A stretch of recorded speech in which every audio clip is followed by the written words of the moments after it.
Obviedades, por tanto, obviedades de héroes sin heroísmo. La guerra moderna no es heroica, en fin, dice Bernier, sino más bien resignada. Leyendo su historia, añadamos también que sin cuento, guerra sin cuento. Si las palabras se deshacen en la boca de Bernier como hongos podridos, Géraldy, desde luego, toi et moi, no lo advierte, ni siquiera cuando es para expresar lo más específico de la trinchera tiene que dejar de echar mano de las metáforas más manidas y recurrir simplemente a las onomatopeyas.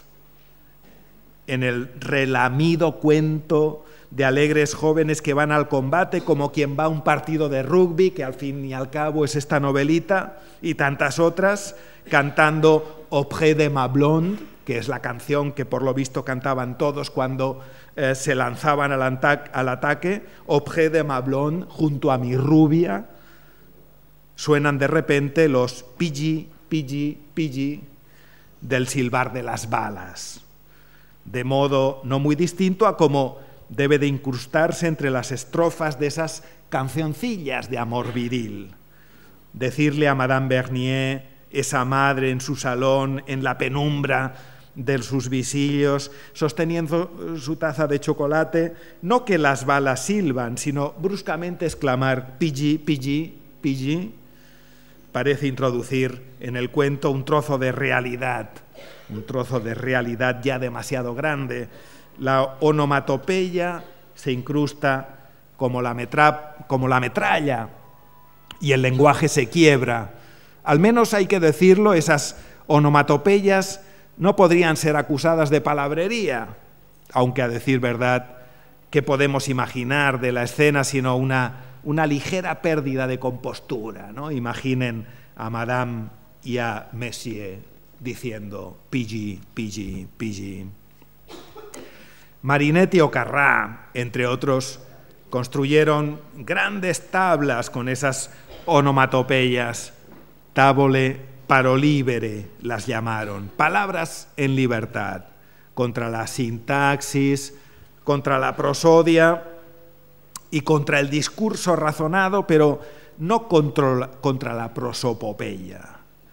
Hay que ver cómo en esas tablas la onomatopeya es capaz de atribuir propiedades humanas a las cosas inanimadas y hay que ver cómo necesita todo tipo de explicaciones. En 1912, por ejemplo, antes de la invención de las tavole parolibere, en la batalla de Trípoli, en medio de la entusiasta y deportiva narración de la batalla, este es un libro en el que todos en gran compañerismo parecen llevados por la borrachera de un partido ganado, moldeados por una guerra representada en la figura del padre que modela a sus hijos. En la batalla de Trípoli, también Marinetti introduce onomatopeyas parecidas a esas que el caporal Bernier, al parecer falto de otras palabras, privado de la capacidad de describir y de relatar, se ve obligado a usar. Por ejemplo, ven en ese capítulo que se titula La Bataille, cro, cro, cro, cro, cro, cro. Entiendan aquí la prosopopeya a la que me refería. Vean esta especie de voluntad de prosopopeya. Marinetti cree, entre sueños, encontrarse junto a un lago y oír el croar de una nación entera de sapos en celo. Pero no, es el ruido lejano de las descargas de fusilería. Así que por lo que se ve, la onomatopeya no va a acabar tan rápido con las metáforas. En este caso, y es el caso de la literatura de guerra más optimista, la que prepara la guerra, justamente. Esto es unos cuantos años antes de la guerra. Es guerra, porque es la batalla de Trípoli, pero unos cuantos años antes de la guerra mundial. En este caso hay metáforas naturalistas, esas ranas o esos sapos para las armas y sus sonidos. ¿Cómo llamar a este esfuerzo? Romanticismo tecnológico, por ejemplo, o romanticismo de acero, como lo llamará años después, ¿quién? El ministro Goebbels.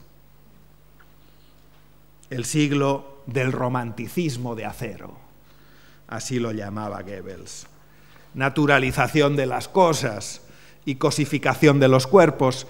Este es el doble camino de la maravilla de las metáforas de Marinetti, llenas de bombardeos, como tormentas, y de cuerpos como máquinas. Todo eso es lo que nos ofrece Marinetti. Ahí la onomatopeya es importante, paradójicamente. La onomatopeya paradójicamente tiene mucho que decir, y hay mucho que decir también sobre ella.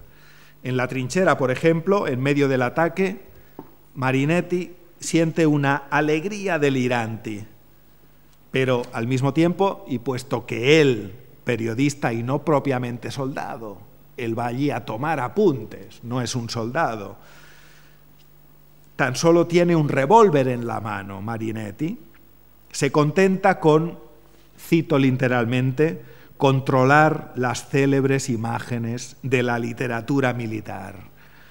Literatura militar, por ejemplo, y como testimonio directo que es, y bien orgulloso, nos confirma que las balas maullan, dice Marinetti, pero solamente cuando son contrariadas por un obstáculo. ¿Cómo que las balas maullan?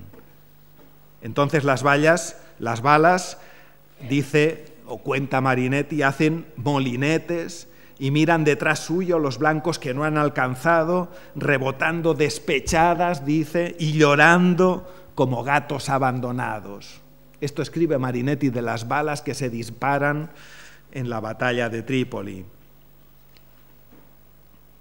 Así que la onomatopeya, bueno, ese miau miau de las balas puede ser explicada, aunque en verdad la explicación lo deja muy claro. Es en esa mezcla de onomatopeya y metáfora, una cosa por la otra, donde se agota la semántica. El lenguaje, en efecto, conduce a la guerra. El lenguaje conduce a la guerra. El caporal Bernier, lo estamos viendo, usa miles de palabras para contar el cuento de la guerra, un cuento tranquilizador en el que la onomatopeya no es más que una licencia y un respingo, se puede explicar. Allí, Madame, dice Bernier, para tranquilizar a esta señora Beaumier, allí en la guerra, la muerte nunca es trágica. Al fin y al cabo, especula el caporal Bernier, después de la batalla uno se ducha y se afeita, como después de un partido de rugby. Como enseñaba Freud, en los sueños siempre sobrevivimos a nuestra propia muerte, aunque eso sí, como espectadores. Presencié, dice, escribe Junger en Tempestades de acero, presencié la carnicería como si estuviera en primera fila de un teatro. Eso escribe Junger en Tempestades de acero de una ofensiva lanzada en 1918 en la que él había participado. En ningún otro sitio, como en la guerra, mueren los otros, y aún más por imposición. El otro, o sea, sobre todo, el enemigo, el único, además, del que importa exhibir, ostentar el cadáver.